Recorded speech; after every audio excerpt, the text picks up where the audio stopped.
Halito, Hotep. Halito is greeting in Chata. Hotep is ancient Comedian. It means peace. My name is Mark Harris. I'm the host and creator of DiversiTV. If you are just tuning in, DiversiTV is a weekly interview show broadcast from Lane Community College during the regular term. If you have just tuned in for the first time, that's who we are. If you are part of our growing legion of fans, welcome back. Tonight we have what we're dubbing a class perspective. So before we chop it up, just give you a little introduction to what DiversiTV is. Our mission, and we do decide to accept it every week, is to illuminate everyday diversity issues and give the mic and the camera to those who don't always get it, in ways that they don't always get it. So because we're using the general rubric of diversity, here's how our schedule goes. So we're in season 7, which roughly corresponds to LCC regular term. We usually start the second week of the term. And so we have close to now 80 episodes in the can. So during vacations and breaks and stuff like that, when you see saturation coverage on Comcast 23 out of Eugene or Charter 9, that's why. So we try not to repeat them too much, but this show is repeated, broadcast on live on Wednesday nights and then rebroadcast at 9 on Friday nights. So our schedule roughly follows this general rubric. Because we are on Turtle Island, we start with a native perspective, as we did this term. And then because we're speaking English as the preferred language, we go with an Anglo perspective. Then depending on who's available, we'll go with Asian American, Latino, African American, but sometimes we'll depart from a strictly Federal 5 ethnic point of view and do two-way seeing, which consisted of a traditional Kalapuya woman and a pioneer perspective, Esther Stutzman and Shannon Applegate, Latino youth perspective, spirituality and religion, which was actually this season another Kalapuya perspective, Carol Logan and Colette, who was Sukiyat. And tonight we're going to be talking about class, broadly speaking, and if I can get some scheduling kinks worked out, we may do a show next week, but as yet to be determined. So class is in session, and class is often thought of as the intersection of income, education, occupation, broadly known as socioeconomic status. And so in an academic context, since we're broadcasting from a higher education, as it's called, we go to school to improve our social class or to maintain our social class. If we are a foreign student, then we can either improve our employability in the U.S.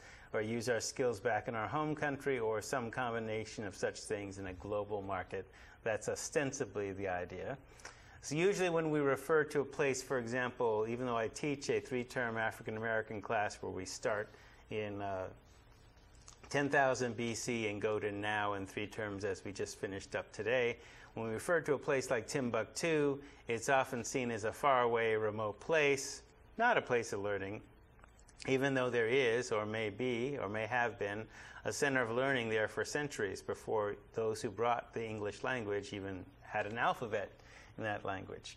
So when we think of English as a second language, even though that doesn't apply to our guests exactly, we, what do you mean we, white man, think in a deficit. And actually that's the ESL model we often use, is that, oh, the home language, the cradle language is something to not be utilized, as if the cradle language is something to be overcome, not utilized. So English is our guest, actually, 5th language, and we'll talk about that. And he speaks, well, we'll save that for the interview. He hails from Burkina Faso, which I stole these images from Wikipedia, but Wikipedia wouldn't let me steal the text. Go figure. But that's the position in red of Burkina Faso, below Mali and all the other surrounding countries next to Ghana and etc. That's the flag and the coat of arms. This is from the CIA. Now, the interest in the CIA to Burkina Faso must be interesting. It reads, Burkina Faso, formerly Upper Volta, achieved independence from France in 1960. Repeated military coups during the 1970s and 80s were followed by multi-party elections in the early 1990s. Current President Blaise Compaoré came to power in 1987, military coup, and has won every election since then. Burkina Faso's high population density and limited natural resources result in poor economic prospects for the majority of its citizens.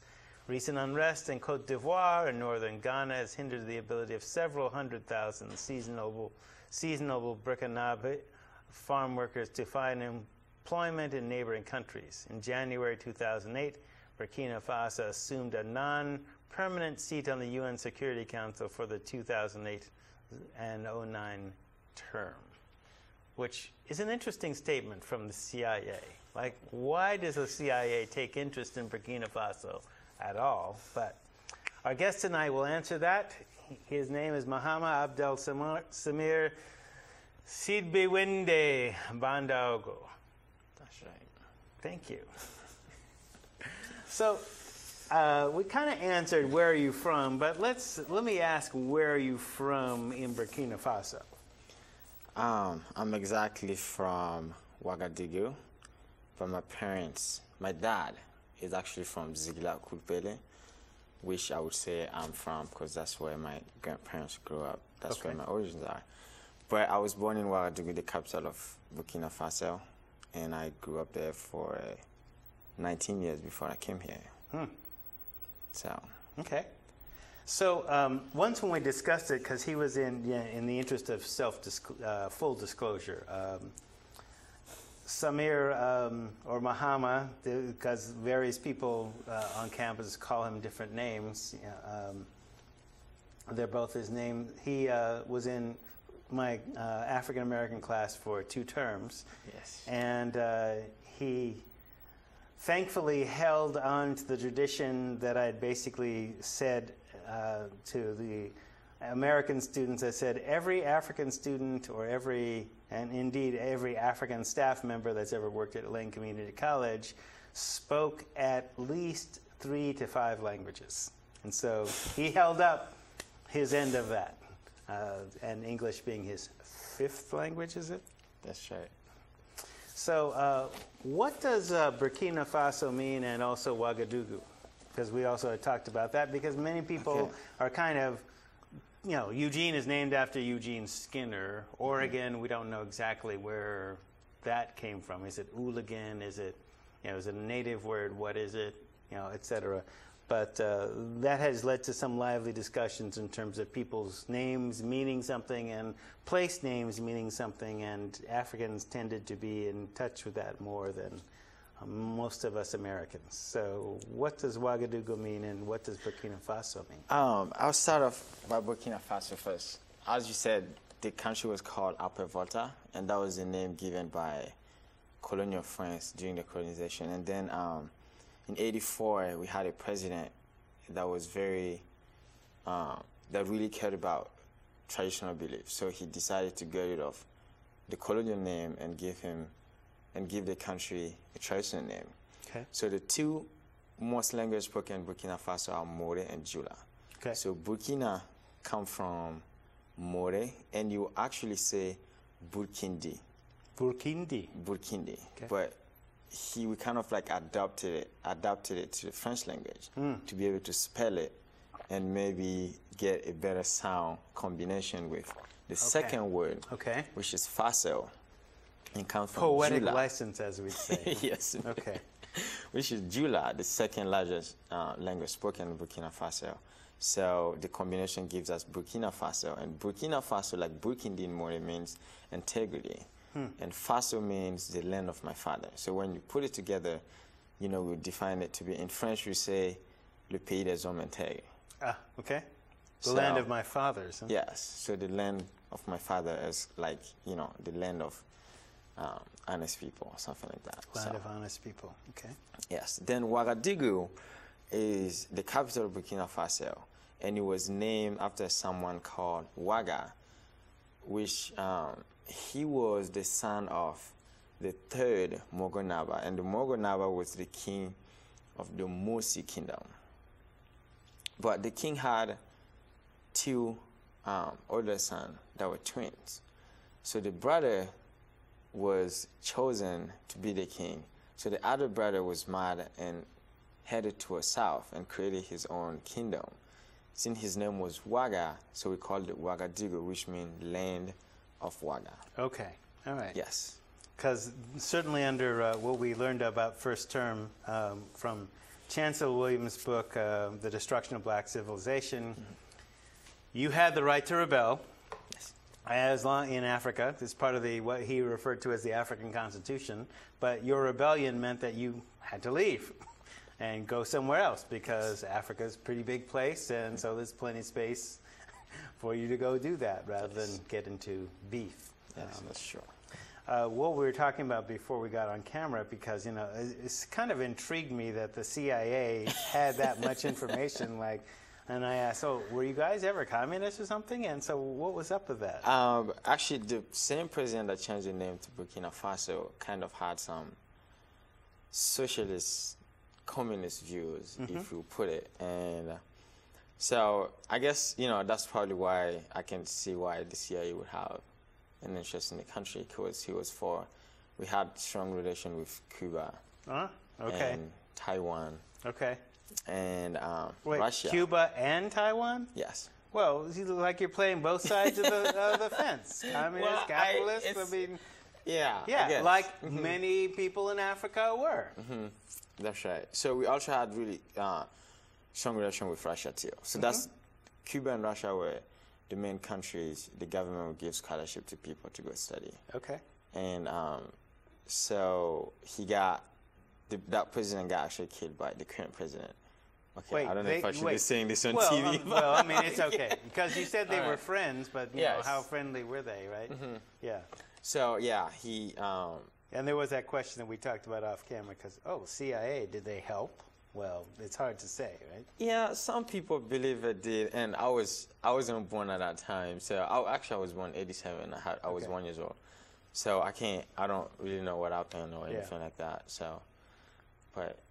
And it's definitely water under the bridge now, but you know it's an interesting history, and you know it's certainly more than a lot of people get in any case. So, so what does your name mean? Okay, wow. So Mahama Abdel Sami Suende Bandaugo. I'll start with my last name because that's my father's name, and Bandaugo actually. There are different meanings people give, and the first meaning was, it means like a dry tree, kind of like the baobab that would dry and stay there.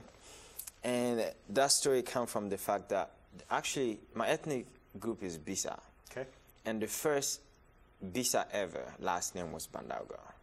And he actually came from the southern part of Ghana. And the first house he built was by that huge, that dry tree. And people started calling him the guy that lived next to that big tree. Okay. And that's how he, you know, that's how it started. Okay. And so it came down, and now it's my last name too. So, you know, if I would just say, you know, it means that, you know, that dry big tree, Bandaugo, and stuff like that. And now Mahama is actually another transformation of Mohammed. Okay, right. Yes. Right. And Abdel Sami is also Arabic, and I've heard different meanings of it. But it's one of the 99 names of God in Arabic. Yes. Yeah, right.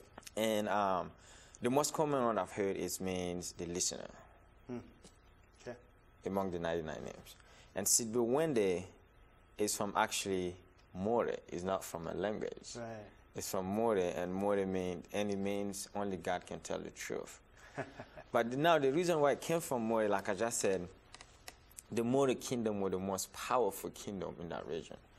So it's kind of like, it's common to see a lot of people having names drawn from Moro, and they're not actually from that ethnic group.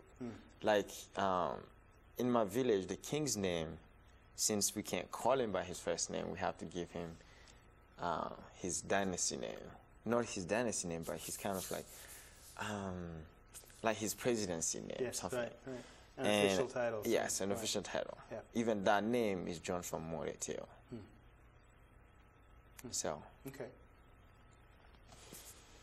So let's see. Hometown. What do your parents do? Oh, interesting question. Okay, so my dad used to be a custom. He used to work at the airport, and as you might know, the custom, everything is controlled by the government. We have a very government involved in the custom and all that. So he kind of got into some, some trouble, if I would say, with, the authorities and stuff like that. So he decided to immigrate to Italy. So he's been living in Italy since 2000. Okay. And my mom worked for the National Lottery Company. Lottery? Yes. Okay. All right. Yes, lottery. And actually, it's kind of like, it's partly government owned and partly private, because it's based off races in France. Okay. So the horses run in France, and then the result come to Burkina Faso. Long story. Wait a minute. Okay, so the lotteries run on French horse races. Yes. So people bet on. They're not even watching the race in real time, probably. No. Right? No. Okay. So let's say the race is tomorrow. Yeah. So we're gonna get official data on the horses that are running and everything. So based off that, they would buy a lottery ticket between today and maybe tomorrow, 3 p.m. or 4 p.m. And then maybe the race will happen in the afternoon. And the result will be broadcasted direct on TV. Okay. And what if you win? How much do you win? If you win, it depends. You can win, some people win a lot of money, in the millions. I mean, it probably be in the thousands of dollars here. But in francs or in the currency of Burkina Faso? The currency of Burkina Faso. Okay. So in franc CFA. Okay. All right. So, yeah, and my dad moved to Italy in 2000, and my mom stayed behind to make sure we all go to school. And I was the last one to graduate in 2005. Ah. So that's when she also moved to Italy in 2005. Okay. So they both live in Italy now. Okay. Yes. So why did you come to the States? And then to this state? Because, Eugene from Ouagadougou, I could see, going to, because, one of your languages is French, obviously, and probably Italian as well. I don't know. But, why not the Sorbonne? Why not, I mean, okay. I'm not dissing American schools now. I teach in one, but, Okay, yeah, I understand. Actually, so I went to a military school, high school. And so the school was actually designed for, the government was trying to cut costs of training people to join the military. So that school was created so that when you graduate, it would normally take 2 years to train you to be an officer in the army, instead of 4, normally for someone that didn't go to that school. So that's why the government put that school. It's a free school, and for 7 years, starting middle school and high school. So when I graduated, I didn't really have any interest of joining the military. So I knew that I wanted to. I can't see why. Is Burkina Faso in a war with anyone? No, we're not in war with anyone. But it's kind of like how the army is kind of it's very corrupt. You have to work with someone and work for someone to, get your way around and stuff like that. So I guess armies are corrupt everywhere. Well, I'm dissing on America now because we have enough officers and other folks here that basically can verify that. So. Okay. So that's why, since I didn't want to join the army, so I went to the university back in Ouagadougou, which is called the University of Ouagadougou, for a term. But when I was there, there's not enough infrastructure to accommodate every student. Right. So we had a classroom of 1,800 students. So a classroom yes. of 1,800? Yes. So the way it works is that, so let's say every first year, economics first year, get put in one classroom at the same time. So let's say you go to the U of O and then you put everybody first year that's measuring economics in one classroom. Then every teacher comes and teaches for 2 or 3 hours and leaves, and the next one comes. So we have a microphone, so it's really hard to follow. The class starts at 7 in the morning. So to get a good seat, you know, you probably need to be at 6 or 5:30 in the morning. So which means waking up at 4. Yeah. Exactly. So you needed to have your own bike, because the buses don't run at 4 in the morning. Right. So you need to have your own bike or someone that could give you a ride, so that you get to university very early in the morning and get a good spot up front, you know, to be able to see the teacher. Otherwise, you could have the whole year without knowing who's your teacher, because you're sitting 1 mile away from your teacher. Right. Yeah. So that's why. So your class, you know, that you had with me being 35, that's a luxury. That was great. Oh, and even a big class at the U of O is 300. So Yes, definitely. okay. Mm-hmm. So yeah, that's how it started, and it happened that my brother that lives in Eugene lived in Germany for 3 years, and the way he got to Germany too is that he was in Italy for some mechanic training, and he met a friend. He moved to Germany with that friend, and he met a lady from Eugene. They got married, and he moved to Eugene. Okay, that's a long story. Very Well, short. no, okay. Okay. Well, it's serendipitous. Okay. Yes, she's from Eugene. I Yeah, think she was she's in from Germany Eugene. for study abroad. But she was in Germany. Yes, for study abroad. And she met my brother, and they got married and moved over here. And that's when I first wanted to go to France, because the tuition there is way cheaper. And so my brother said yes, he would help me get to France. So I was doing all the paperwork and all that. But it was actually harder to get a French visa than to get an American visa. Wow, really? So I don't know why is that. Yeah, but, you're a former French colony. Why would it be so hard to... So, because I guess they have a lot of illegal immigration to France. So they are very, very, very careful about, you know, granting visas to people that are going to France, because they think you're just going to, you know, stay there and live there and not come back to Burkina Faso. So I spent 4 weeks at the embassy in France trying to get a visa and all that. And so that's when my brother told me, what about I try to get you over here to go to Lane Community College. So he came over here, he talked to Jane Marshall, which is actually the coordinator for English as a second language at Lane. And she basically helped my brother do everything. And I got my visa at the U.S. Embassy the same day. I showed up the morning, and I was back 4 hours later to pick up my passport. I had to even go to the French embassy and ask for my passport to go on the other side and get my visa. So I ended up not going to France. That's how I ended up in Eugene. And Pretty easily, went to Lane. comparatively. Compared to France, yes. So, wait a minute. You had already been speaking English by that time anyway. Actually, we are required to take English classes in high school, but it's only an hour a week. Oh, okay. And no one speaks English. So even the teacher we had are not fluent in English. We had no basic grammar and stuff to be able to teach us. So I knew quite a bit, but the accent wasn't there. When I spoke at the airport, no one understood what I was saying. Yes, right. So I had to actually like write down stuff on a paper and show it to, like, you know, where's Terminal 9? Because I remember I got into Terminal 1 in New York, and my next flight was at Terminal 9. So I had to ask, okay, how do I get to Terminal 9 on a piece of paper and showing to people, and they'll give me directions and stuff like that. So, I mean, I would say I knew some English, but a little bit to get around. Okay, but it wasn't your second language at that point. It wasn't my second language at that point. So, yeah, I mean, the whole premise, and I mean, I'm glad you're here, but English as a second language, you know, I always found that amusing. Like, wait a minute. It's not a bad name, though. No, I guess. You got to start somewhere. Yes. So how has it been for you?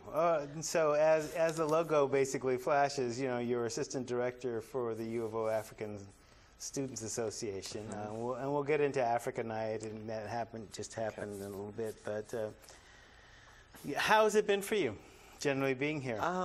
It's been, generally speaking, it's been a great experience. It's been, you know, when I came to LCC, I thought, you know, coming from a B classroom to its classroom of 25, that was actually a big change. You know, that helped me actually, you know, study better and be able to learn English very fast, in a very timely manner. And then after that, I did 1 academic year. So I came in December. So I had 6 months, 20 weeks at Lane Community College in the English as a second language program. And then that's when, after that, took your class in the fall and winter. And I transferred to the University of Oregon in the fall of 2007. All right. Otherwise, everything has been great. You know, I've had great relationship with my professors, which is not existent in Burkina Faso. It's kind of like a one-way communication. So, like I told you that before, it's kind of like dictate thing. The teacher tells you what to write and what to do and stuff like that. So having, you know, being able to do a reaction paper where you choose the subject. Right. So that was great. That was, you know, that was a great experience. But your papers were sophisticated, even though your English was basically, it wasn't so much the accent, you know, it's like you were writing English with French syntax. So the words were switched around sometimes, you know, but, you know, because I, you know, had some high school French, oh, I see what he's doing. Right, okay. That makes sense. Yes, and I think I still do that now. I do it now in French, because I'll be talking to my mom on the phone. I'll say something and she'll be like, what do you mean by that? Because I'll take, you know, English syntax and I'll say it in French. So it's been like the reverse now. But it's been great, and I transferred to U of O on a scholarship called the ICSP program. ICSP, okay. So that's also been great. Explain what that is. It's Center for International Cultural Service Program. Cool. Okay. So it's a program designed for international students that have academic merit and financial need. To basically, you get your tuition, part of your tuition paid for, and you have to do some cultural services for the university. So I can get requested to go to an high school and talk to students about Burkina Faso or anything the teacher would want me to talk about. Or I'll go to a middle school, I'll go to a retirement center, talk to folks over there about Burkina Faso and stuff like that. So that's also been a great experience, you know, practicing English, getting to learn the other aspect of the American culture that I won't get in classrooms and stuff like that. And also, so when I got there, they have, like you just mentioned, they have an African Student Association at the U of O. That's how I got involved. I started going actually to the meeting when I was still at Lane Community College. And when I got there, I was going to the meetings, help with programs and stuff like that. And last year, I was chosen to be the co-director, and I'll actually be the president next year. Oh, so okay. Very excited about that. And also, I've been working for housing at the University of Oregon as a resident assistant too. So that's all been what's your a major? Great experience. So I'm an economics and mathematics major. Econ and math. Okay. Somehow that. So I guess one of the things that also struck me about you, not only the analysis within your papers, considering that English was your 5th language, and like, okay, that's amazing that he's breaking that down. I mean, because there are American students that couldn't break it down with that kind of analysis either. I mean, it was mathematical. So I inquired about that, right? And so you talked about taking math classes here and having to actually learn to use a calculator. So now I have this image of, you know, a math class or whatever with 1,800 students that you have to get up at 4 in the morning to bicycle to get there to get a seat, and you don't have calculators, which we take for granted here, right? And you're taking calculus. and basically it's like military school. I mean, you wrote about that, and where you had to memorize these complex calculus formulas in your head because there were no calculators. Yes, Yes? that is true. And the reason why is because, like, you know, the scientific calculator used here, like the TI-83, costs $100, which is about 50,000 francs CFA in Burkina Faso. Oh, That's someone's monthly salary. someone's what salary? That can be someone's monthly income. Yeah, 50,000 francs CFA. right. So, you know, asking students there to buy a calculator, which is not even existent, you can't find out the story. Well, one, you can't So- find it. Two, it's somebody's monthly income. Yes. Right, yeah. So, you know, we had to do math. Physics, we were allowed to use a calculator, but it was just like a Vander calculator. All you could do just to allow you to calculate like huge numbers, like when you're trying to find the attraction force of a satellite from the Earth, you know, you're using all this gravitational constant that Oh, are you pretty can do big. that. Well, it's kind of like physics, but we ask you like I the only know speed about and that stuff like because that. I'm into Star Trek. So, the attractive force of a satellite from No, Earth. okay, let's say Go any ahead. particle from the Earth. Like, A let's say, particle? like any particle. Let's say Okay. when you jump, Okay. and then you want to calculate the attraction, you know, by which Okay. the Earth is pulling you. So you're using, I forgot the constant, but it's pretty big. So you need a calculator to be able to do all those multiplications. So that's why we needed calculus for physics like that. But math, we didn't need a calculator. We weren't allowed to use a calculator. But I went up to calculus, and I never used a calculator. So when I came here, I was taking calculus. You know, I asked to graph all these graphs. So I had to we have like this class here at Lane actually called graphic calculator. So I had to take that class to learn how to use a calculator so that I can use it in. The formulas No, that you could do in classes. your head, but you had to use a graphic calculator to be able. Yeah, kind of. Yeah, No, exactly. prove So your we work. had to like, Right. so, okay, let's say the math tests were kind of like 4 hours. And even in physics, there are some, okay, so you sit in a class for 4 hours taking a math class. And so every time you have a number to calculate, you have to write it out and like do the calculation, stuff like that. So we had to like memorize, I don't know, like a lot of stuff like, you know, the square root of 12, the square root of 15, to number up to 15, so you don't waste time trying to calculate it and write Right. it down. Yes, so you right. memorize stuff like that. You have to memorize it, Exactly, right, so you yeah. could go quick. Right. on All the test where and does the you could- decimal point go and all exactly. that stuff? Yeah. Right. So that was kind of like where the memorization part came in, and also had, you know, like the calculus formulas we find, you know, the equation of the tangent line to a graph and stuff like that. So we derive it, but then they'll just say, well, we don't need you to derive on the test. So if you can memorize it and then come and use and show us, you know what's going on. So it's kind of like there's a lot of memorization going on. Yes, Yeah. Okay. definitely. But math is still hard, no matter where you take it. No, I guess calculators are not. So, did they require you to take languages? I mean, because you speak what, 5 languages? Yes. So, did you have to take languages in school once you got here? No, I didn't. They waived that Except- requirement, I hope. I think so. I guess, yeah. So, but yeah, I didn't have any language requirement to fulfill, and so that's been great. But Not the typical immigrant experience, but that's good. It's good. so it's allowing me, you know, to be able to fit in my schedule for my double major. Otherwise, I'll probably have to come back for another term or two to be able to finish it. So that's been great, definitely. So, so some of the activities of the African Student Union. So let's see. I saw you invited me, and I saw you briefly at Africa Night at the UFO. So, what is that about? Okay, so the African Science Association, we get a budget from the ASUO, which Okay. is the student organization at the UFO, and so we basically put on programs with the budget we have. And African Night, like you said earlier, was a tradition we got from past members of the association. But, sorry, we have like a weekly meeting every Monday where we talk about current news in Africa. Anything that come up, we talk about it. And also we started a new program in the winter called Inside Africa. So which is, the first one was this past winter, where we talked about what's the right way of helping Africa.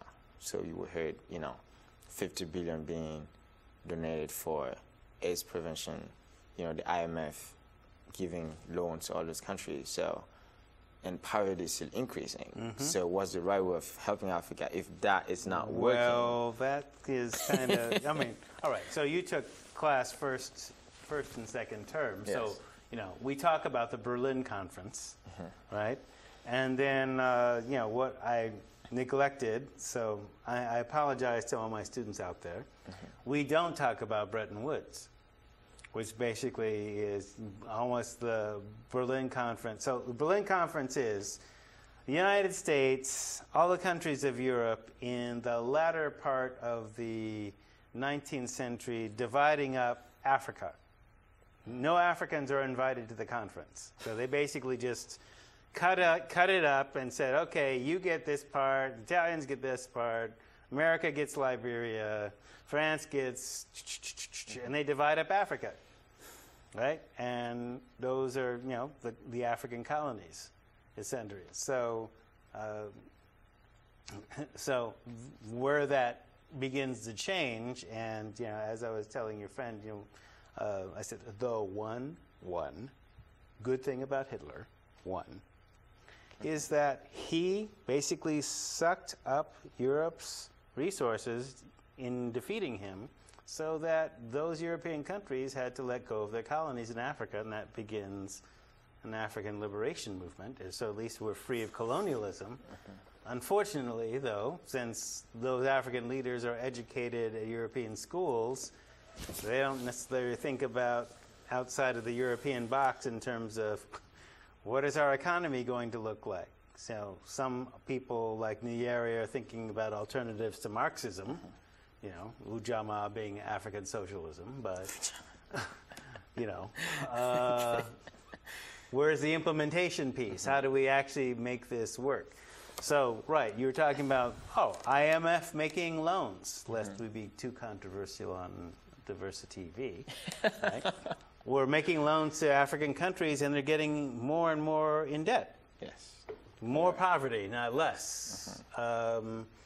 So when you talk about what is the right way to help Africa, certainly the South African AIDS prevention way, which whites-only AIDS prevention, well, that's clearly not working. So certainly, more equitable, health promotion, AIDS prevention, et cetera, et cetera. So what are the kind of things that you think about? Yeah, actually, because when I talked about, you coming here, you going back? Yes, I am going back. So hopefully I can graduate next year in spring, and then I'll be applying. Hopefully. I know you are. I hope so. No doubt about it, brother. All right. Okay. So I'll be actually applying to graduate school this coming up for so if I'm lucky enough to get into a PhD program, I'll start in the fall of 2010. Okay. And my plan is to go back, after that, finish my PhD, to teach at the university and maybe see how I can help the government. And I would say something that... There's a university in Ouagadougou? Yes, there's a university in Ouagadougou. Okay. The university that I went to, actually. But it's still, we could do better. And so we just need, dedicated people to go back and, tell those young people that there's still hope and we can do it. There's no need to be, because, I don't know, I tell people that I had classmates that stayed back in Burkina Faso. I don't even come close to comparing myself to them. They're like geniuses. But that's like staying back there and not getting like the education they want to get and ending up joining the army and not doing anything. It's a waste of human potential. So if we can go back, and teach the young people that have the desire to learn and put the time into it, we can actually train competent people that can lead, to a better development of the African countries. So inside Africa, what we talked about actually was, you know, like, I don't know, there's this lady in England called Dambisa Moyo. He's from Zambia, but he went to Harvard and Oxford and all that. He just published a book called Dead Aid, Why Isn't Aid Work in Africa? And he's basically arguing against giving money to the governments. And so inside Africa, we talked about stuff like that. So where's the money going? Why isn't it working? And I'm actually working on my other thesis now, where I'm looking at the increase of poverty in Burkina Faso despite the increase of GDP since '94. Okay. So, you know, there's increase in GDP, but an increase in poverty. Increase in poverty. So let me something you said about 3 or 4 sentences ago is still boggling my mind. Okay. So you said there are people in Burkina Faso that you consider geniuses and you can't compare yourself to them. Did I hear you say that? Yes, I did say Wait a minute. You come here, you can do calculus and physics in your head, 5 languages, which is way more than most Americans can do, way more than most. You're not a genius? I don't think so. Back home, there are people that are smarter than you, you're saying? Yes, way smarter than you. Okay, in that school I went to, the military school I was talking about, they actually recruit 45 in the whole country every year. Yeah. So they get about 5,000 to 7,000 candidates, and they pick out 45. And out of those 45, I had a classroom. In my classroom, my senior year in high school, we were A in the class. And our GPA, if I would put it that way, is out of 20. And I averaged around 12 and 13. There were 2 people in the class that always averaged 16 and 17. And the next one after them would come at 14. I see. We never came even close. Okay, so 17 out of 20. And after that, the next one is 14 out of 20. And then there's probably another 13 out of 20. Because out of the 8, I probably place 5th or 6th every term. So comparing myself to, you know, these people is kind of like, they're extremely smart. I still talk to them today. And, you know, so people like that, if you control them. So actually 2 of them got sent to Germany for military training. Okay. So, which I don't think is useful, because, okay, they're learning aviation mechanic. Right. We don't have a plane. We don't have an Air Force. We don't have an Air Force in Burkina Faso. So what are they going to go back and do?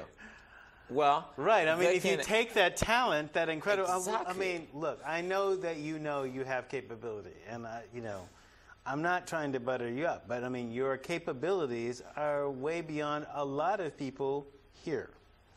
All right. Well, thank you. It is. Come on. Look, anybody seeing this out there, just describe. How many kids can do? How many American kids, products of American schools, can do the things that you've talked about fairly glibly, right? They cannot, right? They cannot. So you're coming from a place where you're saying, whoa, there's people way ahead of me, but they're getting sent to do aviation mechanics instead of, helping us build an economic system so that we can equalize. Well, yeah, let's think about why that is, whose values are that? That was the argument that I had earlier in class. You would have loved to have seen. I wasn't dissing LeBron James. I was just saying, look, he's not going to college. Is he going to write books? Great. He's got millions of dollars in Nike contracts. Who's he bringing with him? Okay, 50 Cent made his money on crack, and now he's a big rap star. How many addiction treatment centers has he started? So, again, use your intellect in the service of humanity. That's one of the things you're talking about in terms of asking those questions. Certainly they're dangerous questions, and I'm sure the CIA would, never mind, guys. But, think about all that intellect to deal with airplanes when we could be looking at how do we bring the standard of living up, so that there's less poverty. Yeah, so even that, like, okay, we have army recruitment every year. So there are 13 million people live in Burkina Faso. And the army is the biggest employer in Burkina Faso. The army is the so biggest when you employer. think about it, the largest employer.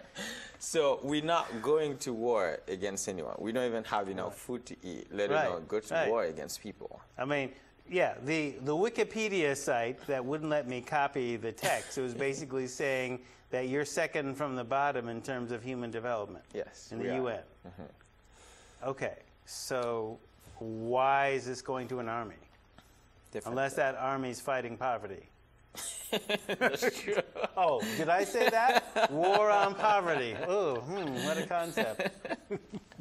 So, but this is not happening. So instead of recruiting all those people in the army, we could use them in different areas that can make change happen. Right. But for some reason, we don't think about it that way. So I don't know why.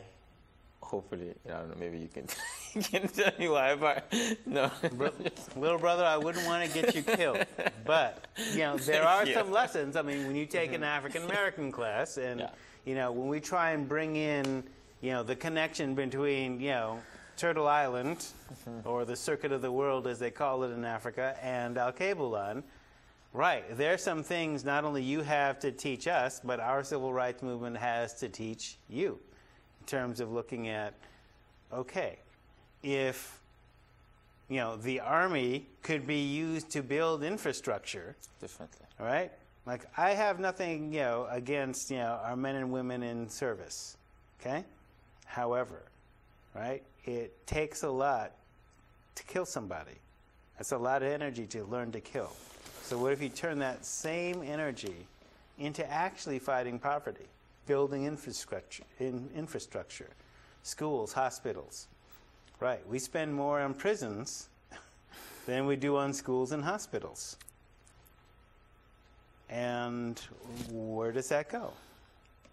So, I mean, tremendous intellect, tremendous mathematical potential. And so let's do the math on, all right, I'm not saying that we necessarily have, as anybody who's seen my classes know that I have a great contempt for Marx, so let's not even go there.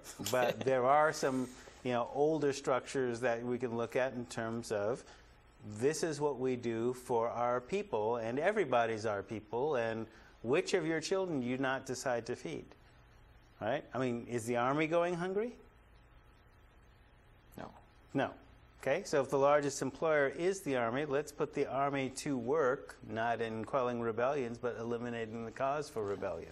And I mean, the other reason why the army is the largest employer is because, so since we got independence, we've been very unstable politically. So we've had a lot of coup d'etat every year and all that. And every coup d'etat was orchestrated by someone from the military. So kind of like when you're in power, so you need to, feed them very well so that they'll leave you alone. Right. But, if we can divest from that, from that perception that I need the army to be in power, and instead use those people in different ways. Let's say education.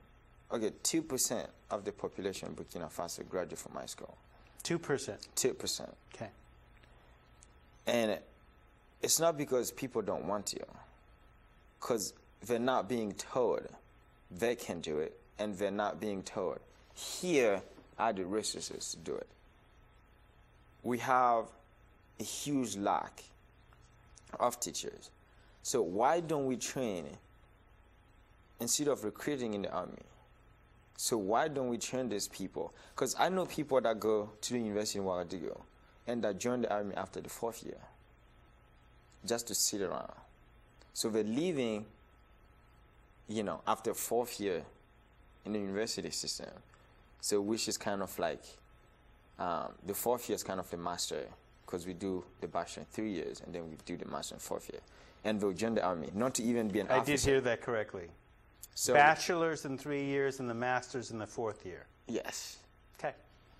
So it's In a year. yeah, we do we do a master in a year. I did hear that correctly. Okay. So these people that get a master and then join the army, they're not even going to be an officer in the army. It's just to be, you know, a regular. We call it in the French word caporal. So it's kind of like the first starting. Like So Napoleon. that's Caporal. so that again is a waste of human potential. Wow. And you know, so if we can think in terms of that and see what we can do, that would be great. And the other thing, the reason why I studied economics is that I tell people, you just said the word alkebulan, and I actually, I don't know if I could say this now, but I'll yes, you can. It's all right. cable. So one of my biggest dreams is to build, you know, Alkebulan School of Economics in Ouagadougou. All right. So hopefully I could do that. And the goals of that school, I want it to be geared towards, you know, the studies of African economy. Because you just talked about how, you know, colonization came and changed the traditional way of doing things. So now we have a system stacked between the traditional way of doing it and the Western way of doing it. I wouldn't say I don't think we have, you know, a Western, like, you know, free market in Africa. It's a very mixed system that we Africans don't understand, and you know, colonial system that introduce it don't understand. Right. Because it's different than the system, and it's different than what our grandparents, ancestors used to have. Right.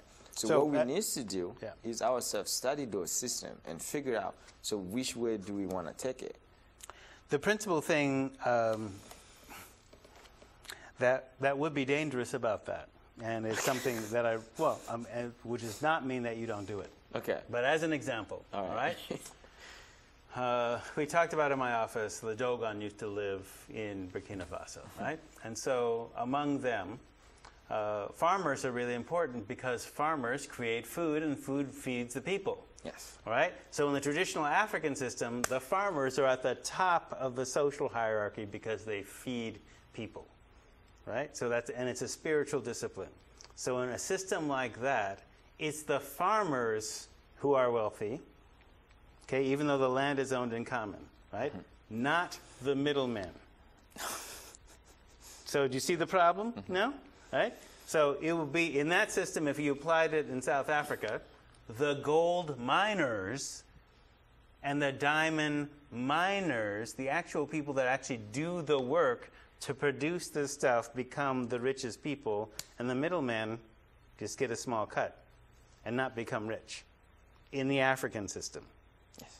Okay? So that's where the problem is. You see, because the colonialists set up a thing where, oh, we take away from you, y'all in poverty, and we get rich. Wait, we don't do the work. Oh, we're middlemaning. We're providing the business acumen. But in the way you've described the average intellect within your community in terms of looking at that, it's the people on the ground who are actually the smartest folks, who have the intellectual wealth, but who are being shuttled into the army, right? Definitely. Instead of building a country. So that's why it's dangerous to come to America, because we give you ideas about freedom. I wouldn't mind actually, you know, taking you up on that earlier invitation from years ago and coming over there to talk about that, because you should. You know, I think you should. I'm actually interested. I'll say again, I don't know if I started my campaign, but I'm actually interested in running for president one day in Burkina Faso. Okay. So maybe you could be. I could say I knew you when. Mahama Obama. It kind of has a ring. I knew him when. Great. Well, I mean, that's basically, you know, one of the things that how Africa and Alkebulan, the idea is that you have one united continent, like the United States of Africa, except that, you know, without some of the attendant problems that we've had. So, some final thoughts. Well, final thoughts. I had a great time. Hey, it was great having you. You see, I mean, because in terms of looking at some of the things that we've been talking about, you know, this is a side of Africa that we don't necessarily see as Americans, that you wouldn't necessarily get in terms of looking. I mean, I asked them dumb questions and made some dumb there's American tourist or something. Oh, there's a university in Ouagadougou. Yeah, of course. He came from 1,800 people. Remember, dumb? Yeah, so yeah. hopefully, you know, I get to go back and do what I want to do, teach, and, you know, change people's mind, change people's perception, stuff like that. Because I'm sure if you go to Burkina Faso now at the university and you ask any student that go there, the answer will tell you, if you ask them what do you want to do next year, they'll tell you, well, I probably want to try to get to Europe. Yeah. Yeah. And so I don't think, you know, this is something that should continue. Hopefully we can tell them that. Stay there, and, you know, let's do it together. All right. If you like what you've seen, thank you for coming. No problem. Thank you for having me. If you like what you've seen, email us at liveclass at lanecc edu. Put DiversiTV and the episode in the subject line, and tell a friend about this show, and suggest other shows. Until then, go well, stay well.